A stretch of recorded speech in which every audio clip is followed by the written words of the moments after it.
We got two D-35's here today, and I have a nasty, wicked cold. So, I'm not going to talk much, which will probably make some of you very happy. Two D-35's. Very, very close in serial number. 279 XXX, 281 XXX. 279 and 281. I'll talk about the modifications and all that when I get done playing.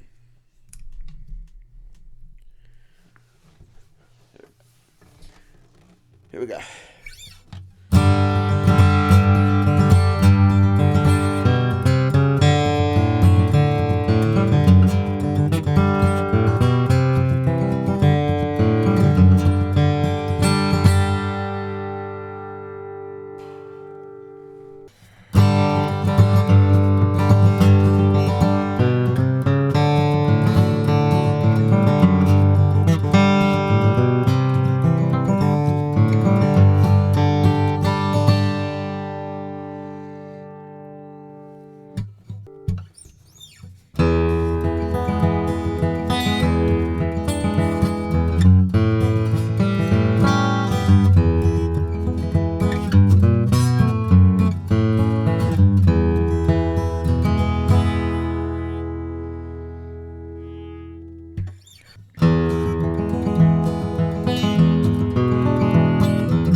First guitar here is one that we've already seen. It was in the comparison with the D28. And this one pretty much completely overhauled. It has an Amazon rosewood bridge plate in it. And the other one has a Brazilian rosewood bridge plate. That's the main difference for right now. Tuners, not frets, neck reset. I think I did a neck reset. Anyway, the neck ain't looks good. Popsicle braces out on this one. Pay attention to that. It's got a short saddle. It's got ebony pins in it. There you go. Let's take a look at the back on this one. This one has the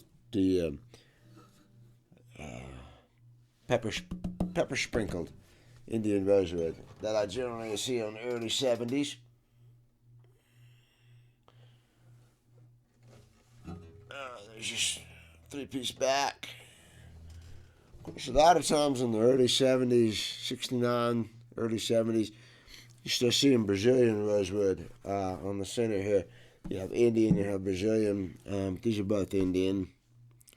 Nothing wrong with that. Alrighty. This is serial number 281 XXX. It's had tuners. It got a complete refret. The bridge on this one was really thick and fat, and so I took it down, and then after I took it down, I realized it had a ton of neck relief on it, which is my fault. I should have checked the neck relief first. So in the process of refretting, actually I did the refretting because it had a lot of neck relief. So I reshaped the neck up in here, and up on the body a little bit to take the neck relief out. When I did that, the saddle was way too high, for the action. So I actually had to do a reverse neck reset on this one, a very slight one. Bring the neck back down. I'm probably going to drop that action just a hair bit more. But end result of all that was it now has the perfect bridge height, the perfect saddle height, the perfect action. I had to get everything into balance. This one was strange because even though it's a 70s, it had a huge oversized maple bridge plate in it, which had also had the holes filled by the Stuart McDonald hole repair tool, which I don't like at all. But weird. And the bridge was in the right place. I swear this top has been refinished. I can't remember if the owner said so or not, but I know it's been back to the Martin factory. But if you take a look at these two guitars here, this is more typical about what I see in the 70s. I don't know if it's going to come across in the video or not, but if you flash it back and forth like that, it's dull. And the back is dull. If you take this one, it's shiny. Again, I don't know if that's going to come through on the video. But sitting here looking at it, to me, that's the modern finish. It's shiny. It's got a few finish cracks in it. But it just has a whole different chatoyance, the reflection of light to it. And there's no scar on it. So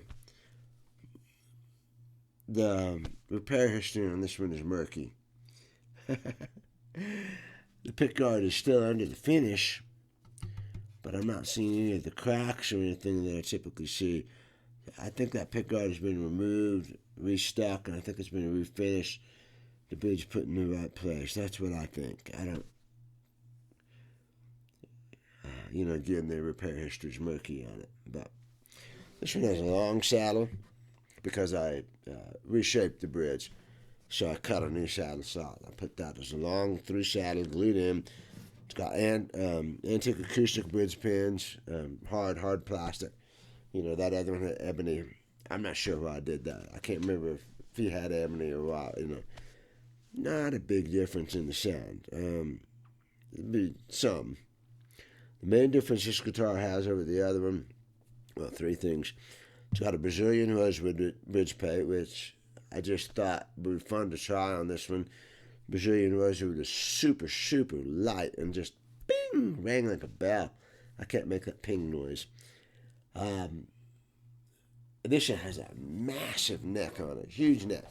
Even though I ended up reshaping it down here, meaning planing some of the neck down, this neck is considerably larger than that one, especially up in here in the heel. Man, this is a beefy neck, which probably gives this guitar just a little bit more bass sound. The main thing this guitar has, it's not going to have for long, is to get a popsicle brace in here. So I've had a lot of requests to do videos on popsicle braces, so I'm going to do a video on this guitar on the popsicle brace as soon as I can talk. So what I'm going to do is I'm going to use my GoPro, put it in there. I'm going to show you how I take the popsicle brace out. I'm going to record it with my iPad, which has a frequency spectrum analyzer. We're going to look at the frequency spectrum of the guitar before, take the popsicle brace out, put my brace in, and re-record it. And I have an audio recording here before and after. I'll redo the video on this guitar just before I actually take the popsicle brace out, because I expect it's probably going to open up a little bit as it stays under tension for a bit. I just strung it up a couple of days ago, so we're going to give it a chance to mature a little bit. So, D-35. This one doesn't have quite as much pepper, but it still is a very typical 70s Indian rosewood.